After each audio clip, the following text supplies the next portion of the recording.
नमस्कार,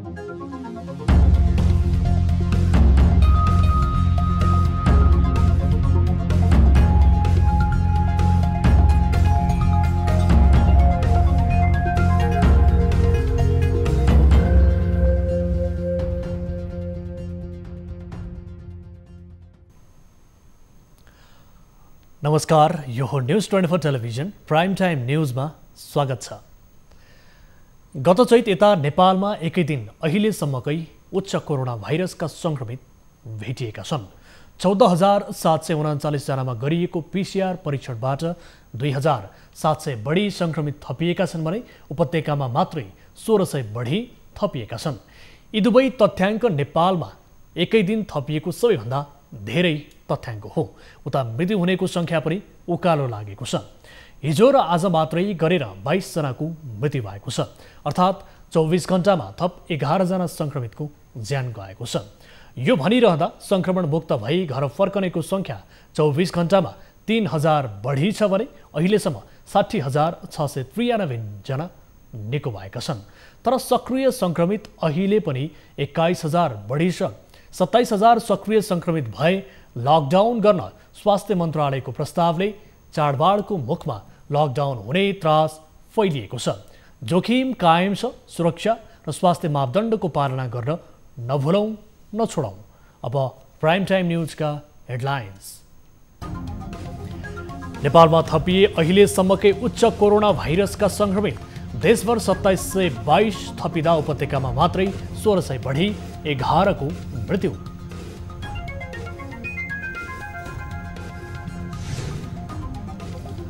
कोरोना विरुद्धको रुसी भ्याक्सिन स्पुत्निक 5 नेपाल ल्याउने चर्चा निराधार भएको सरकारी भनाई। खोप ल्याउने तयारी अगाडि बढिसकेको सम्झौताकारी नेपाली पक्षको दाबी।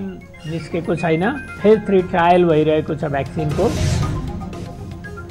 नेताको निर्देशनमा प्रदेश 5 को राजधानी र नाम प्रदेश सभामा प्रस्ताव। संसदको सार्वभौमिकतामाथि नै प्रश्न, निर्णय सच्याउनु पर्ने भन्दै प्रदर्शन। कांग्रेसले आन्दोलन गर्यो।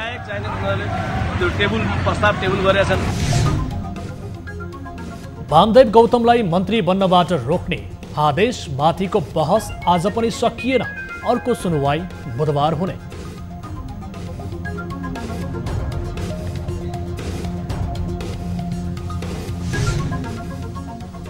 र अमेरिकी राष्ट्रपति डोनाल्ड ट्रम्प र प्रथम महिला मेलिनियानालाई कोरोना संक्रमण, दुवैजना क्वारेन्टिनमा।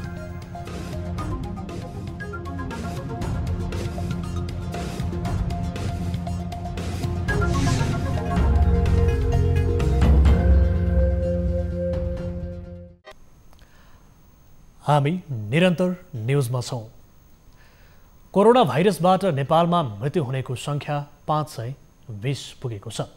पछिल्लो 24 घण्टामा थप 11 जनाको मृत्यु भएसँगै संख्या 520 पुगेको हो। स्वास्थ्य तथा जनसङ्ख्या मन्त्रालयको विवरण अनुसार प्रदेश 1 मा 1 जना, बागमती प्रदेशमा 6 जना, प्रदेश 5 मा 3 जना र कर्णाली प्रदेशमा 1 जनाको मृत्यु भएको छ।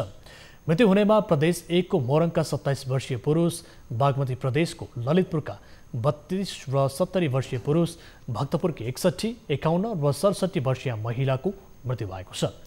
यस्तै मकवानपुरका 78 वर्षीय पुरुषको पनि मृत्यु भएको छ।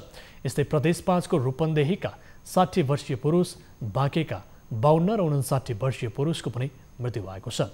यस्तै कर्णाली प्रदेशको सुर्खेतकी 75 वर्षीय महिलाको पनि मृत्यु भएको छ। पछिल्लो 24 घण्टामा 14,739 जनाको पीसीआर परीक्षण गर्दा मुलुकमा थप 2,722 जना नयाँ संक्रमित थपिएका छन्। यो सँगै देशभर संक्रमितको कुल संख्या 82,450 पुगेको हो। मन्त्रालयका अनुसार नेपालमा अहिले 21,234 जना सक्रिय संक्रमित छन्।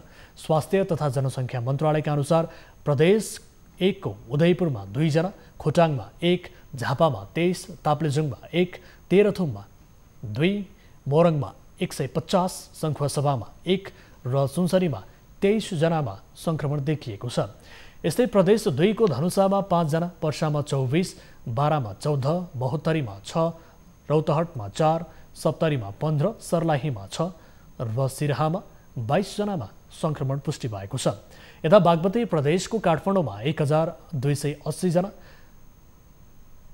काभ्रेमा 23 जना, चितवनमा 83 जना, दोलखामा 2, धादिङमा 23, नुवाकोटमा 11, मकवानपुरमा 55, रामेछापमा 3, सिन्धुपाल्चोकमा 10, सिन्धुलीमा 13, ललितपुरमा 162 र भक्तपुरमा 196 जनामा संक्रमण देखिएको छ।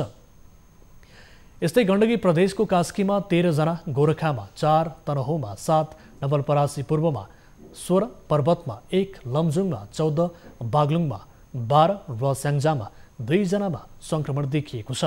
यता प्रदेश 5 को कपिलवस्तुमा 7 जना, गुल्मीमा 26, दाङमा 28, नवलपरासीमा 23, पाल्पामा 11, बर्दियामा 9, बाँकेमा 70 र रूपन्देहीमा 92 जनामा संक्रमण देखिएको छ। यस्तै कर्णाली प्रदेशको कालीकोटमा 3 जना, जुम्लामा 6 जना, दैलेखमा 10, सुर्खेतमा 122 जनामा संक्रमण पुष्टि भएको छ। यस्तै सुदूरपश्चिम प्रदेशको अछाममा 8 जना, कञ्चनपुरमा 7, कैलालीमा 13, डोटीमा 8, दार्चुलामा 15, बझाङमा 5, बाजुरामा 1 र बैतडीमा 3 जनामा संक्रमण देखिएको छ। यस्तै 24 घण्टामा काठमाडौँ उपत्यकामा 1638 जना संक्रमित थपिएका छन्। यो सँगै काठमाडौँ उपत्यकामा संक्रमितको कुल संख्या 26,613 पुगेको छ। यसमध्ये काठमाडौँमा 21,086, ललितपुरमा 2,476 र भक्तपुरमा 2,384 जना संक्रमित रहेका छन्। त्यस्तै गत 24 घण्टामा देशभर 3,307 जना बिरामी निको भएर घर फर्किएका छन्। यो सँगै डिस्चार्ज हुनेको कुल संख्या 60,696 पुगेको छ। यसैगरी क्वारेन्टिनमा रहनेको संख्या 4,885 छ। यस्तै होम आइसोलेसनमा रहनेको संख्या 11,760 जना रहेका छन् भने संस्थागत आइसोलेसनमा 9,474 जना छन्। हालसम्म कुल 10,48,686 जनाको PCR विधिबाट परीक्षण भएको छ। कोरोना भाइरस विरुद्ध भ्याक्सिन निर्माण गर्न विश्व समुदाय हतारोमा छन्। यतिखेर केही देशले आफूहरूले निर्माण गरेको भ्याक्सिन मानवमा प्रयोग समेत गर्दै आएका छन्।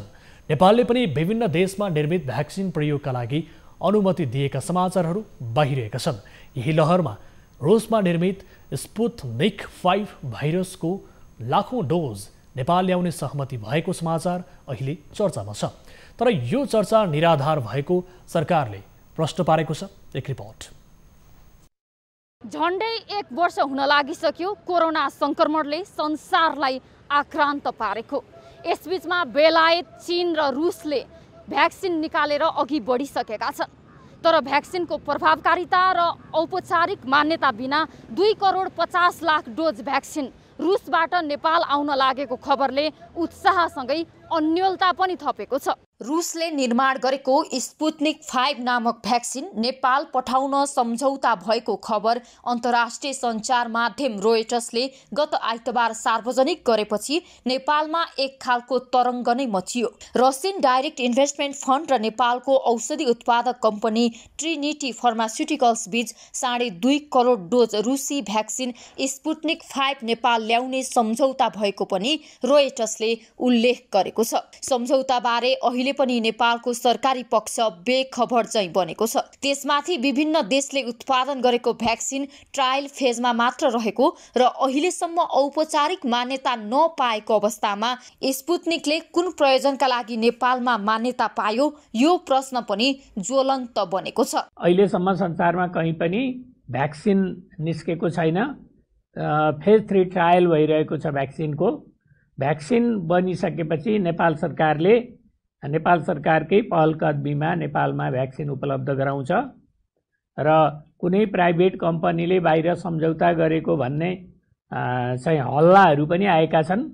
यी हल्लाहरूको पछि नपर्न सम्पूर्ण सम्बन्धित सबैलाई म अनुरोध गर्दछु। आधिकारिक रूपमा औपचारिक रूपमा चाहिँ हामीहरूलाई अहिले खासै जानकारी छैन। हामीले पनि जुन अनलाइनमा आएको न्युजहरू त्यो आधारमा हो र स्वास्थ्य मन्त्रालयमा बुझ्दा पनि त्यहाँ पनि खासै जानकारी यसको भएको चाहिँ अवस्था छैन। अब हेर्दा चाहिँ अब भ्याक्सिन चाहिँ एउटा चाहिँ एमओयू भएको 2.5 करोड चाहिँ डोजको लागि भनेर चाहिँ एउटा न्युज आएको छ। हामीले पनि त्यही नै बुझेको हो। सम्झौताको रुसी पक्ष रसियन डेभलपमेन्ट फन्डका प्रमुख कार्यकारी अधिकृत किरिल डिमिट्रेभको भनाइलाई विश्वास गर्ने हो भने सम्झौता अनुसार नेपालको 90% जनसङ्ख्याका लागि पुग्ने रुसी भ्याक्सिन अब चाँडै नेपाललाई उपलब्ध हुनेछ। सम्झौताको नेपाली पक्ष ट्रिनिटी फार्मास्युटिकल्सले भने औपचारिक रूपमा यसबारे कुनै भनाइ सार्वजनिक गरेको छैन। त्यसको नेपालमा स्वीकृति दिने बेला आइसकेको छैन। अहिले पहिलासम्म त पहिला त यो थर्ड ट्रायल पास हुनु पर्यो। त्यो थर्ड ट्रायल पास भइसकेपछि त्यहाँ गभर्मेन्टले बेच्न अलाउ गरिसकेपछि त्यसपछि त्यो सम्पूर्ण डकुमेन्टहरू ल्याएर यहाँ सिबिएमा दर्ता गरेर लाइसेन्स अप्रुभ भएपछि मात्रै नेपाल ल्याउन पाइन्छ। र त्यसको प्रक्रिया हुने बेला भइसकेका छैन। त्यसको लागि टाइम लाग्छ। औषधि बिरामीका लागि अमृत समान हो। औषधि नभएकै कारण यति बेला संसारभरका कोरोना सङ्क्रमितहरू छटपटाइरहेको स्थिति छ। विभिन्न समयमा विभिन्न देशले निकालेको भ्याक्सिनको चर्चा पनि चलिरहेको छ। यसअघि बेलायत र चीनले निकालेको भ्याक्सिनको चर्चा पनि चलेको थियो। अहिले आएर रुसले निकालेको भ्याक्सिनको चर्चा चलेको छ र रुसले निकालेको भ्याक्सिन नेपाल आउने कुरा जुन हल्ला चलेको छ त्यो औपचारिक रूपमा जानकारी नेपाल सरकारलाई नआएको बताइएको छ। र यदि आयो भने पनि त्यो भ्याक्सिन कतिको प्रभावकारी छ र त्यो भ्याक्सिनले साँच्चै नै नेपाली जनतालाई एउटा कोरोना विरुद्धकै लागि दिन ल्याइएको हो कि ट्रायल गर्न ल्याइएको कुरा हो त्यो पनि बुझ्न आवश्यक छ। किनभने विभिन्न समयमा नेपाली जनतामाथि भ्याक्सिनहरू ट्रायल गर्ने काम पनि हुँदै आएको थियो। अब भने त्यसो नहोस् र यसप्रति नेपाल सरकार पनि सचेत हुन आवश्यक छ। क्यामेरामा कान्छा डङ्गोलका साथ टिभी जर्नलिस्ट रिया भण्डारी, काठमाडौँ। व्यापार सबै सुके तर मास्कको व्यापार भने मौलाउँदो छ। कोरोना भाइरसको सङ्क्रमणबाट बच्न सबैभन्दा मुख्य हतियारको रूपमा प्रचारित मास्कको व्यापार नाङ्लो पसलदेखि डिपार्टमेन्टल स्टोरसम्म बढेको छ। त्यसमाथि नेपाली नागरिकले नेपालमा नै बनेको मास्क रोज्ने सकारात्मक पक्षले पनि बढावा पाएको छ।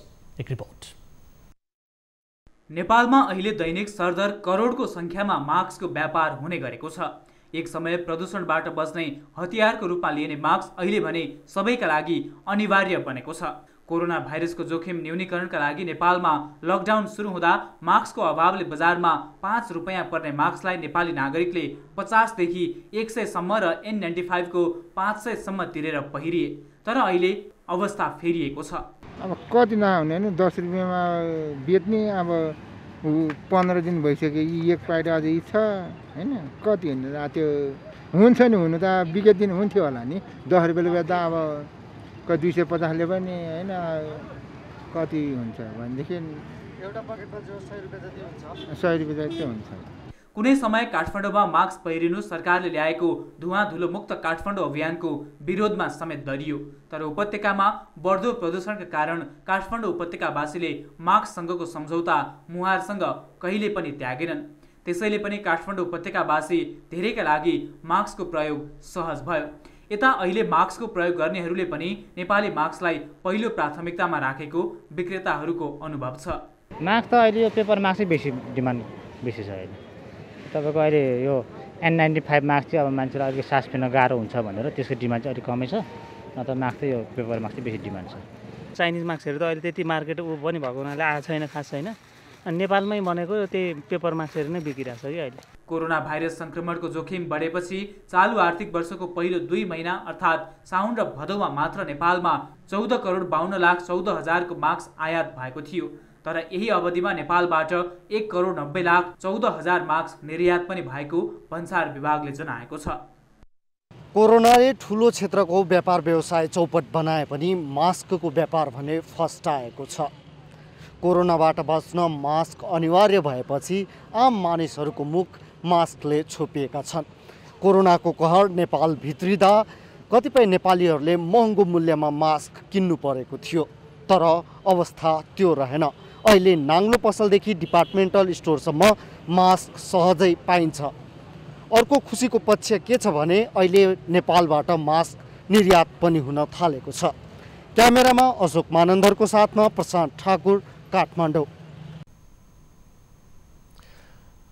प्रदेश 5 सरकारले प्रदेश स्थायी राजधानी र नामाकरण सहितको प्रस्ताव प्रदेश सभामा पेश गरेको छ।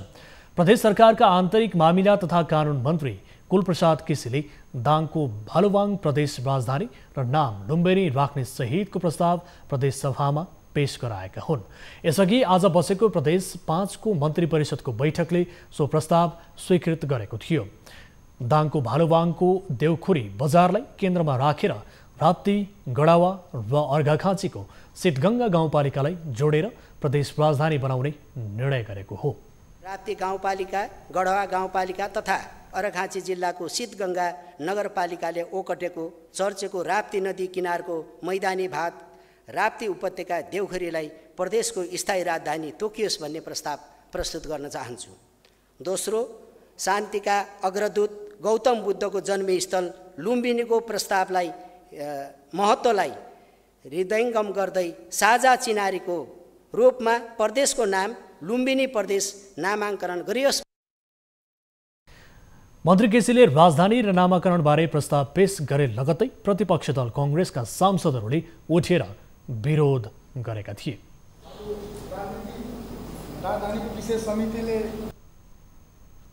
नेपालको संविधानले प्रदेश राजधानी र प्रदेशको नाम तोक्ने अधिकार प्रदेश सभालाई दिएको छ। यसअघि गण्डकी, बागमती, कर्णाली र सुदूरपश्चिम प्रदेशले नाम र राजधानीबारे टुङ्गो लगाइसकेको छ। प्रदेश 1 र प्रदेश 2 ले भने नाम र राजधानीबारे टुङ्गो लगाउन सकेको छैन। 3 वर्षसम्म नाम र राजधानी टुङ्गो लगाउन नसकेको प्रदेश 5 मा शुक्रबारबाट पुनः नाम र राजधानीको बहस चलिएको छ। कारण सत्तारूढ नेपाल कम्युनिस्ट पार्टी नेकपाका अध्यक्षद्वय केपी शर्मा ओली र पुष्पकमल दाहालले नाम लुम्बिनी र राजधानी दाङको भालुवाङ राख्ने सहमति गरेपछि बहस छेडिएको हो। प्रदेश 5 कांग्रेसले यसको चर्को विरोध गरेको छ। एक रिपोर्ट। प्रदेश नम्बर 5 को अस्थायी राजधानी बुटवलमा रहेको प्रदेश सभा परिसरमा शुक्रबार अलि फरक दृश्य देखियो। व्यापक प्रहरी परिचालन गरिएको थियो भने प्रदेश सभा सदस्यहरू निकै व्यस्ततामा देखिन्थे।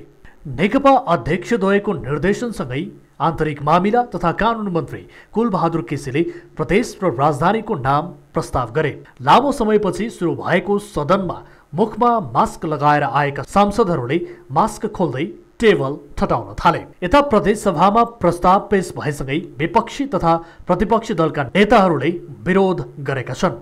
प्रस्ताव टेबल भएसँगै रूपन्देही स्थित नेपाली कांग्रेस र उसका भातृ संगठनहरूले आन्दोलन छेडेका छन्। ठाउँ र त्यो त पछि छलफल हुनु पर्थ्यो नि त। पहिले यदि यही डाइरेक्ट हाउसमै ल्याएर विधेयकै ल्याउनु पर्थ्यो भने अहिले सरकारले कति करोड रुपियाँ खर्च किन गर्नु पर्थ्यो र? प्रस्ताव जुन एक ठाउँलाई किटानी गरियो त्यो प्रस्ताव गलत हो। सरकारले गलत नियतले ल्याएको प्रस्ताव हो यो। त्यसले गर्दा यो प्रस्तावको घोर विरोध हामी गर्दछौँ र राजधानी जहाँ छ त्यहीँ कायम रहोस् भन्ने हाम्रो तर्क हो। यो दायाँ बायाँ चलाए यताउता चलाउन खोजेको खण्डमा दुर्घटना हुन्छ, त्यसको जिम्मेवारी सरकारले लिनुपर्छ भन्ने हाम्रो तर्क हो। 2 तिहाईको सरकारले चाहिँ आज जुन छलफलै नगरिकन, विषयवस्तुमा उठान नभइकन, विषयवस्तुमा प्रतिपक्षका सांसदहरूलाई जुन समितिमा थिए त्यो समितिमा छलफलै नगरिकन एकाएक चाहिँ उनीहरूले त्यो प्रस्ताव टेबल गरेका छन्। सदनमा प्रस्ताव टेबल गरेका छन्। त्यसको लागि चाहिँ यहाँको चाहिँ राजधानी स्थायी राजधानी दाङ लान जुन उनीहरूले प्रस्ताव गरे त्यसमा हाम्रो घोर भर्सना छ। रूपन्देहीमा राजधानी गराउने आशासँगै कतिपय सरकारी कार्यालय त कतिपय विद्यालयका वा व्यावसायिक प्रतिष्ठानका कार्यालयहरूमा मन्त्रालय र माथतका कार्यालयहरू चलाइरहेको थियो। राजधानी र नाम टुङ्गो लगाउन भन्दै प्रदेश सभाले करोडौं खर्च गरे पनि अहिले यस्तो महामारीका बेला चोर बाटोबाट प्रस्ताव ल्याएको भन्दै विपक्षी दलहरूले विरोध गरिरहेका छन्। कार्यसूची पेश गरेसँगै संवैधानिक व्यवस्थामा भएको 6 महिनाभित्रमै तोकिनुपर्ने राजधानी र केन्द्र अहिलेसम्म नतोकिँदा एकातिर संवैधानिक प्रश्न उठिरहेको बेला र विभिन्न विषयगत समिति बनाएर करोडौंको खर्च गरिएको बेला विपक्षी दलहरूले भने बिना तयारी र बिना सूचना ल्याइएको प्रदेशमा एकातिर असहमति जनाइरहेका छन् भने बुटोलमा अस्थायी राजधानी रहिरहेको प्रदेश 5 को राजधानी दाङको देउखुरी सार्ने प्रस्ताव आएसँगै कतै विरोध त कतै स्वागतका स्वरहरू सुनिन थालेका छन्। न्युज 24 टेलिभिजनका लागि रूपन्देहीबाट शिव डुम्रेको रिपोर्ट। संविधानको धारा 288 को उपधारा 2 बमोजिम प्रदेशको राजधानी सम्बन्धित प्रदेश सभामा तत्काल कायम रहेका सदस्य संख्याको 2 तिहाई बहुमतबाट निर्णय भए बमोजिम हुने भनिएको छ। तर प्रदेशको राजधानी तोक्ने र नामाकरण गर्ने विषयमा भने नेकपाको दबदबा रहँदै आएको छ। चाहे त्यो बागमती प्रदेशको नामाकरण गर्ने समयमा होस् वा प्रदेश 5 को नेकपाका अध्यक्षद्वय बीच भएको सहमतिकै आधारमा यी निर्णय हुँदै आएका छन्, जसले संविधानले कल्पना गरेको संघीयतालाई नै गिज्याउन थालेको छ। एक रिपोर्ट। प्रदेश सरकार गठन भएको झण्डै 2.5 वर्षपछि नेकपा अध्यक्षद्वय केपी शर्मा ओली र पुष्पकमल दाहाल बीच सहमति भए लगत्तै प्रदेश 5 ले आफ्नो राजधानी र प्रदेशको नाम पारित गर्ने प्रस्ताव प्रदेश सभामा पेश गरेको छ। अर्थात् प्रदेश 5 को अबको नाम लुम्बिनी र राजधानी भालुबाङ कायम हुने भएको छ। यो निर्णय प्रदेश सरकारले गर्नुअघि नेकपा अध्यक्षद्वय बीच छलफल भएको थियो। सोही छलफलपछि नै प्रदेश 5 ले शुक्रबार सोही प्रस्ताव प्रदेश सभामा पेश गरेको थियो।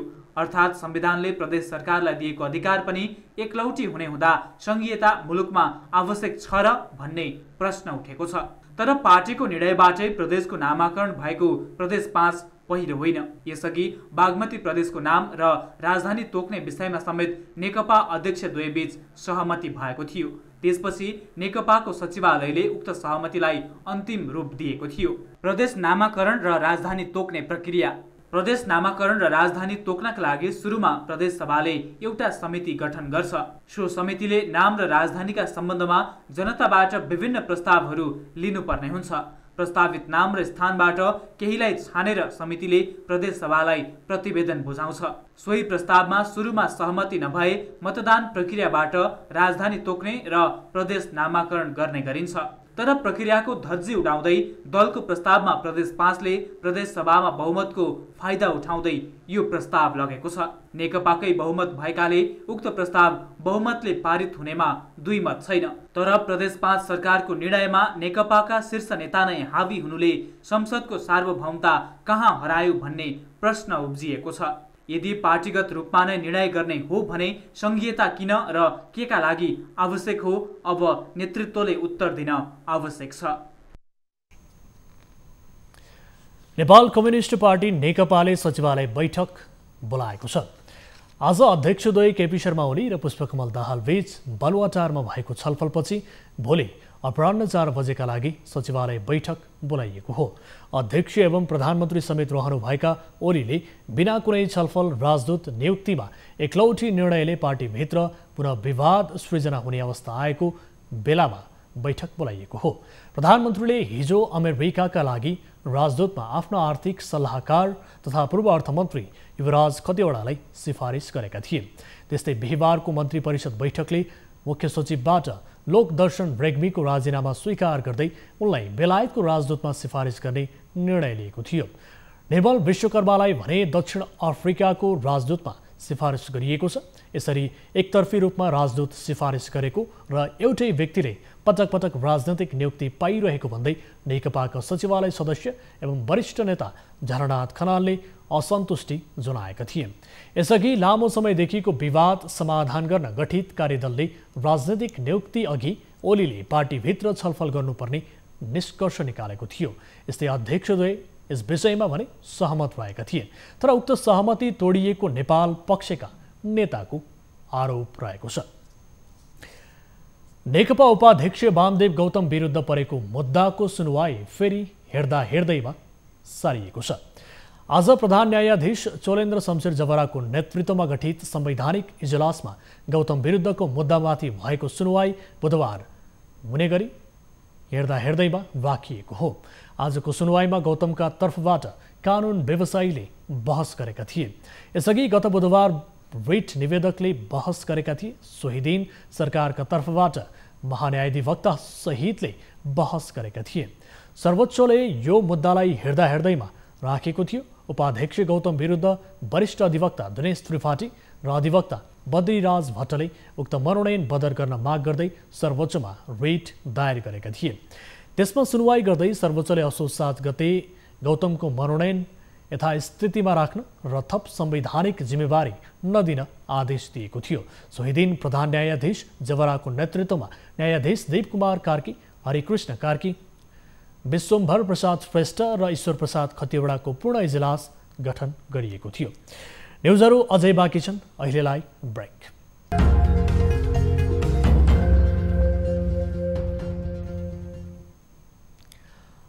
हामी निरन्तर न्युजमा छौँ। खुल्ला सीमाका कारण नेपाल भारत आवत जावत रोक्न समस्या भएको छ। कोरोना महामारी नियन्त्रणका लागि भन्दै सरकारले मुख्य नाकाबाट आवत जावतमा रोक लगाएको छ। तर सीमा क्षेत्रका स्थानीयहरू भने विभिन्न नाका भएर आवत जावत र माल सामानको तस्करी गरिरहेका छन्। मोरङमा पनि चोर नाकाबाट सुरक्षाकर्मीको आँखा छलेर यस्ता गतिविधि हुने गरेका छन्। यो मुख्य नाका विगत 6 महिनादेखि बन्द छ, तर पनि सीमा क्षेत्रका मान्छेहरू खुल्ला सीमाको फाइदा उठाउँदै आवत जावत गरिरहेका छन्। खुल्ला बोर्डर भएका कारणले गर्दा मानिसहरूले लुकीछिपी सामानहरू ल्याउने गरेको थाहा पाएपछि सिमानामा कडाई गर्नको लागि मोरङ प्रहरीले थप जनशक्ति प्रयोग गरेको जानकारी दिएको छ। पछिल्लो समयमा सीमामा हुने अपराधहरूलाई नियन्त्रण गर्नलाई र यो कोभिड संक्रमणमा चाहिँ अझै पनि इन्डियाबाट मान्छेहरूको घुसपैठहरू रह्यो। त्यसमा चाहिँ मान्छेहरू आवाजात गर्ने, लुकीछिपी आवाजात गर्ने कुरा एउटा भयो भनेदेखि अर्को चाहिँ सीमाबाट पारीको सीमाबाट नेपालतर्फ लुकीछिपी चाहिँ जस्तो मल, सुर्ती, किरानाका सामानहरू चोरी पैठारी गर्ने कामहरू भइरहेको भन्ने गुनासोहरू चाहिँ आइरहेको हुँदा यसलाई अझै व्यवस्थित र यसलाई कडाई गर्नको लागि हामीले यसभन्दा अगाडि पनि हाम्रो विभिन्न 31वटा युनिटबाट 370 जना जनशक्ति पहिचान भइ नै रहेको थियो।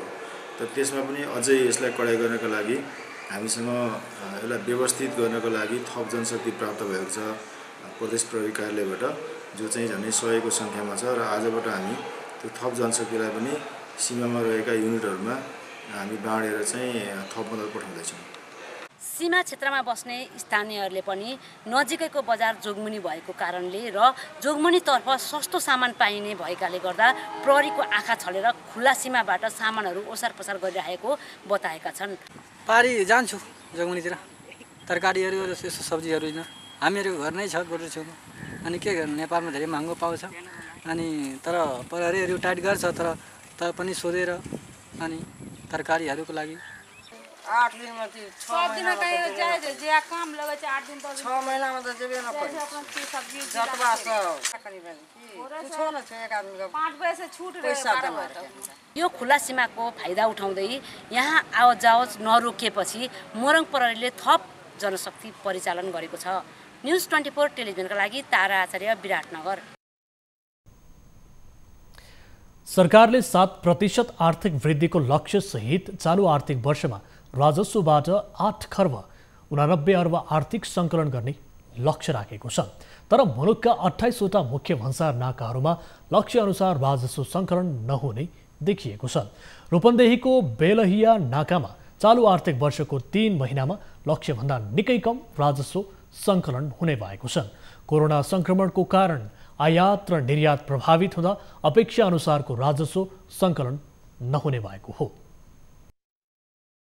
विश्वभर फैलिएको कोभिड-19 कोरोना भाइरसको महामारीको प्रभाव भन्सार कार्यालयहरूमा पनि देखिएको छ। नेपालकै प्रमुखहरू मध्येको एक मानिने भैरवा भन्सार कार्यालयले आर्थिक वर्ष 76-77 मा लक्ष्यको 66% मात्रै आफ्नो लक्ष्य प्राप्ति गर्न सकेको छ। त्यसैगरी कोरोना भाइरसको कारणले गर्दा खाद्यान्न र अति आवश्यक वस्तु बाहेक अन्य वस्तुहरूको पैठारी नभएको कारणले गर्दा नेपालको अर्थतन्त्रमा समेत ठूलो प्रभाव परेको छ। सर, के छ भैरवा भन्सार कार्यालयको तपाईहरुले यो कोरोना सुरु भइसके पछाडि कोभिड-19 को बीचमा यहाँले लक्ष्य प्राप्ति गर्नुभयो कि गर्नु भएन? लक्ष्य कति थियो र प्राप्ति चाहिँ के भयो सर? आर्थिक वर्ष 76-77 मा को अब चैत्र हाम्रो 11 गतेबाट चाहिँ लकडाउन अवधि चाहिँ सुरु भयो। त्यो दिनदेखि हाम्रो यहाँ चाहिँ प्रत्यक्ष असर चाहिँ यस भन्सार कार्यालयलाई राजस्व वसुलीमा परेको छ।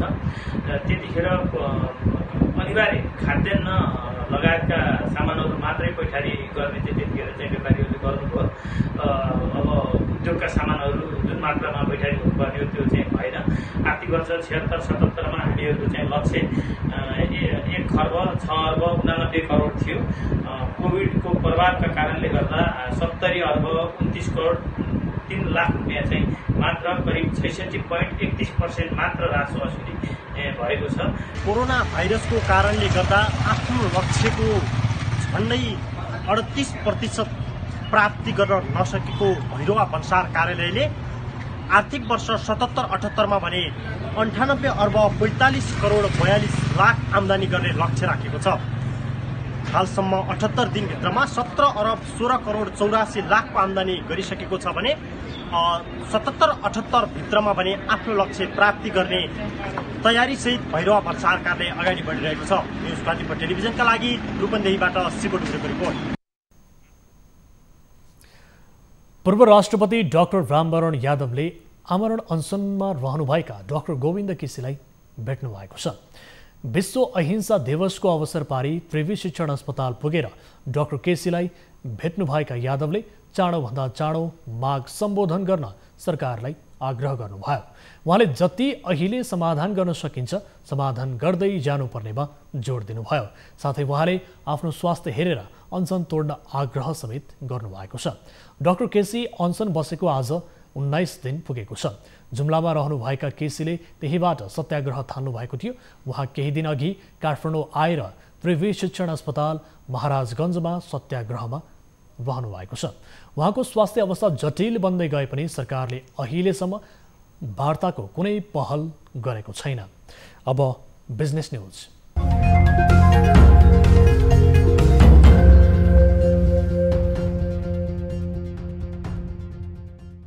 राष्ट्रिय व्यावसायिक पहलले लकडाउन नदोहोर्याउन सरकारसँग माग गरेको छ। शुक्रबार राष्ट्रिय व्यावसायिक पहलले स्वास्थ्य मन्त्री भानुभक्त ढकाललाई भेटी पुनः लकडाउन नगर्न माग गरेको हो। आर्थिक क्षेत्र धरायसी बन्दै गएको भन्दै व्यवसायीहरूले लकडाउनको विकल्प सोच्न आग्रह गरेका छन्। कोरोना संक्रमण बढ्दै गएको अवस्थामा सरकारले पुनः लकडाउन गर्न सक्ने आशंका गर्दै व्यावसायिक क्षेत्र त्रसित बन्न थालेका हुन्। व्यावसायिक पहलका अध्यक्ष कुशकुमार जोशीको नेतृत्वमा गएको व्यावसायिक टोलीले सामाजिक आर्थिक जीवन चलायमान बनाउनु पर्ने कुरामा जोड दिएको छ। टोलीमा उपाध्यक्ष शेखर गोल्छा, राष्ट्रिय व्यावसायिक पहलका महासचिव सुरेन्द्रवीर मलाकार, नेपाल चेम्बर अफ कमर्सका उपाध्यक्ष दीपक मल्होत्रा, रेस्टुरेन्ट तथा बार एसोसिएसन नेपालका अध्यक्ष अरनिको राज भण्डारी, होटल एसोसिएसन लगायत सङ्घ संस्थाका प्रतिनिधिको उपस्थिति रहेको व्यावसायिक पहलले जनाएको छ। निजी क्षेत्रलाई कोभिडको संक्रमणबाट बच्न आवश्यक सतर्कता अपनाएर सरकारलाई सहयोग गर्ने पहलले आग्रह गरेको छ।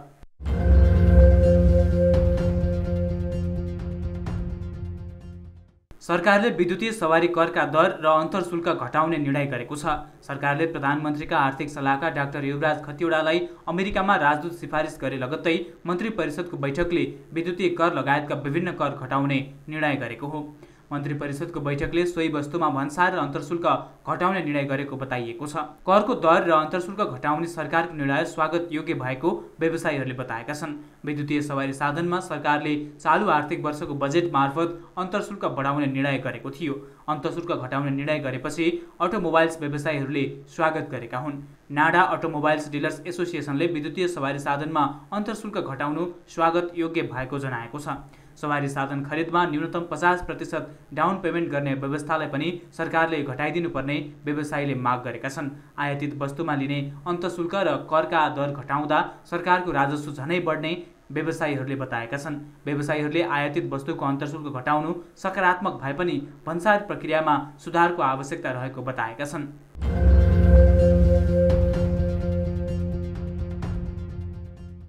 वाणिज्य आपूर्ति तथा उपभोक्ता संरक्षण विभागले देशभर नै चाडपर्वलाई लक्षित गरी बजार अनुगमनलाई कडा बनाएको छ।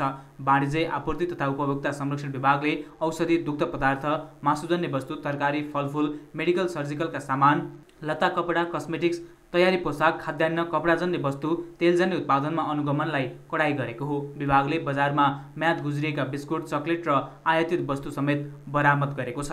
वाणिज्य विभागले चाडपर्व नजिकिएसँगै सबै प्रदेश तथा स्थानीय तहसम्म बजार अनुगमनलाई कडा बनाउन जिल्ला प्रशासन कार्यालय, प्रहरीको अनुसन्धान ब्युरो CIB को सहयोगमा अनुगमनलाई कडा बनाएको हो। कोरोना महामारीका कारण बजारमा असहज परिस्थितिमा कालोबजारी बढ्ने र व्यापारीले बढी चलखेल गर्न सक्ने भएको हुँदा विभागले थप जनशक्तिसहित बजार अनुगमनमा कडाई गरेको हो।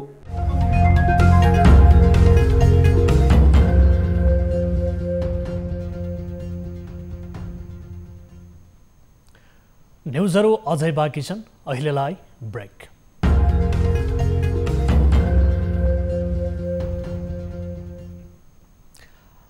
हामी निरन्तर न्युजमा छौँ। अब विष्णु ढुङ्गानाका साथमा फटाफट न्यूज।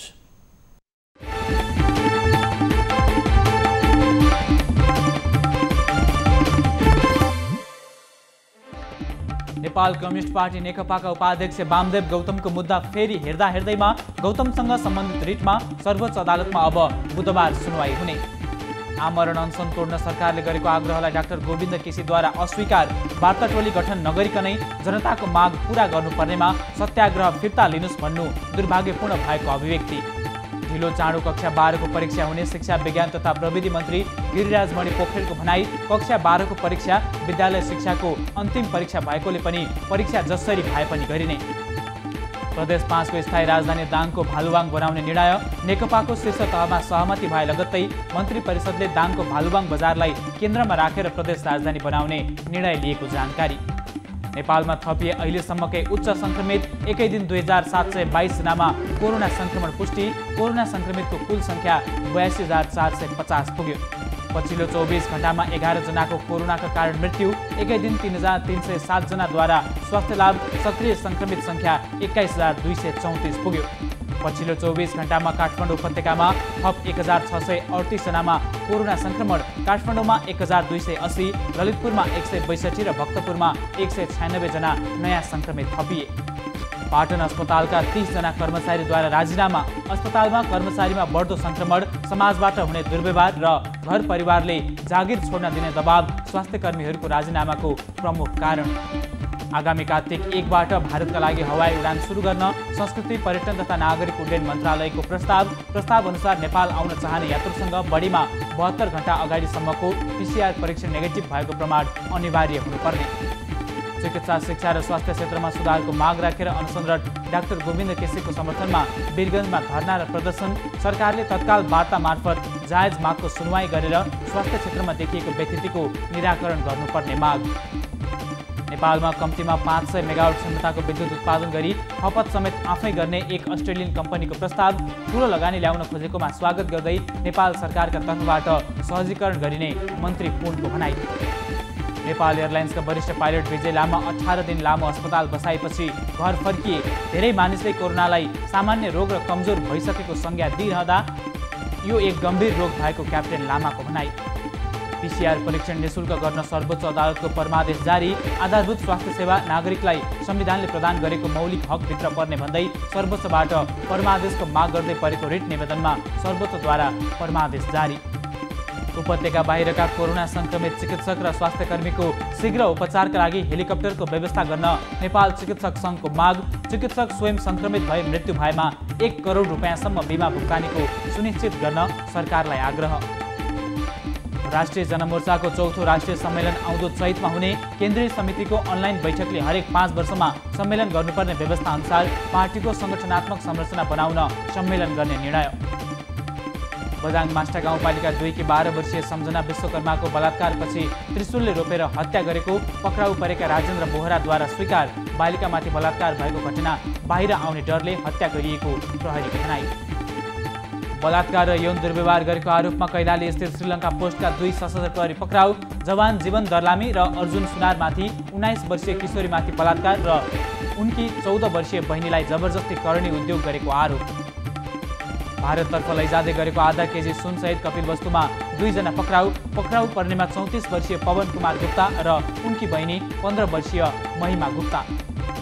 प्रथम राष्ट्रपति डाक्टर रामवरण यादवद्वारा अनसनरत डाक्टर गोविन्द केसीसँग अनसनको 19औं दिनमा भेट। डाक्टर केसीले सत्याग्रह मार्फत जनताको माग उठाएकाले सरकारले वार्ता मार्फत समस्या समाधान गर्नुपर्ने भनाई। राष्ट्रपति विद्यादेवी भण्डारीद्वारा महिला सम्बन्धी चौथो विश्व सम्मेलनको 25औं वार्षिकोत्सवको अवसरमा भर्चुअल माध्यमबाट सम्बोधन। अहिलेको कोभिड-19 महामारीलाई प्रगतिको बाधक बन्न दिन नहुने तर्क। प्रदेश 5 सरकारद्वारा कोरोना भाइरस नियन्त्रण तथा उपचार कोषमा थप 10 करोड रुपैयाँ निकासा गर्ने निर्णय। कोषमा अहिलेसम्म करिब 23 करोड जम्मा भएको र त्यसमध्ये 20 करोड रुपैयाँ कोरोना विशेष अस्पतालमा खर्च गरिएको जानकारी। राष्ट्रिय खेलकुद परिषद राखेपले माग्यो क्रिकेट खेलाडीहरूको वर्गीकरणबारे नेपाल क्रिकेट सङ्घ क्यानसँग स्पष्टीकरण। क्यानका अध्यक्ष र सचिवलाई इमेल मार्फत पत्र लेख्दै खेलाडी वर्गीकरणको आधार र वर्गीकरणमा नपर्नुको कारण 7 दिनभित्र पेश गर्न निर्देशन। अमेरिकी राष्ट्रपति डोनाल्ड ट्रम्प र प्रथम महिला मेलेनिया ट्रम्पलाई कोरोना संक्रमण शुक्रबार बिहान ट्विट गर्दै राष्ट्रपति ट्रम्प आफू र पत्नी मेलेनियालाई कोरोना भएकाले क्वारेन्टाइनमा बस्ने जानकारी। र विश्वभर 3,35,36,000 बढीमा कोरोना संक्रमण, 10,28,000 बढीको मृत्यु, 2,57,04,000 बढीले लिए स्वास्थ्य लाभ।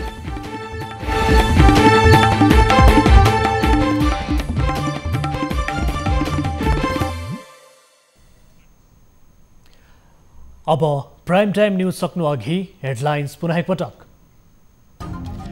नेपालमा थपिए अहिलेसम्मकै उच्च कोरोना भाइरसका संक्रमित। देशभर 2722 थपिँदा उपत्यकामा मात्रै 1600 बढी 11 को मृत्यु।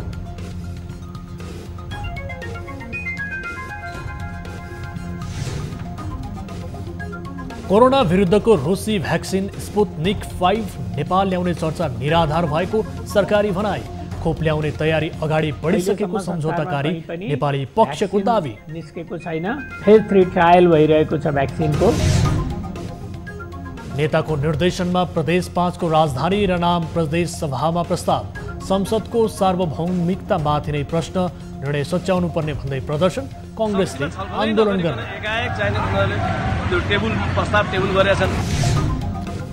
वामदेव गौतमलाई मन्त्री बन्नबाट रोक्ने आदेश माथिको बहस आज पनि सकिएन। अर्को सुनवाई बुधबार हुने।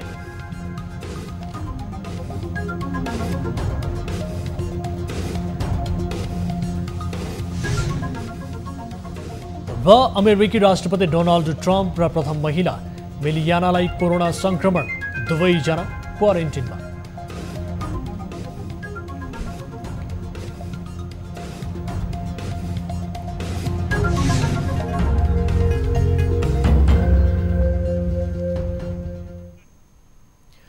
प्राइम टाइम न्यूज अहिलेलाई यति नै। जाँदा जाँदै ताली र गालीका लागि हाम्रो प्रश्न, युवराज खतिवडालाई किन यति धेरै अवसर मिलेको होला? क्षमतावान छन्, व्रत पाउँछन् भन्नेले तालीमा र पार्टी र प्रधानमन्त्री दाहिना भएपछि कसको के लाग्छ भन्नेले गालीमा हाम्रो पात्रको एप मार्फत भोट गर्न सक्नुहुनेछ। थप न्युजका लागि हाम्रो वेबसाइट www.news24nepal.com हेर्नुहोला। साथै हामीलाई फेसबुक, ट्विटर र युट्युबमा पनि फलो गर्न सक्नुहुनेछ। यस्तै मोबाइल, भाइबर र इमेलबाट न्युज24 को हेल्प डेस्कमा कुनै समस्या र गुनासो छ भने टिपाउन सक्नुहुनेछ। हामी निरन्तर न्युजमा छौँ। नमस्ते।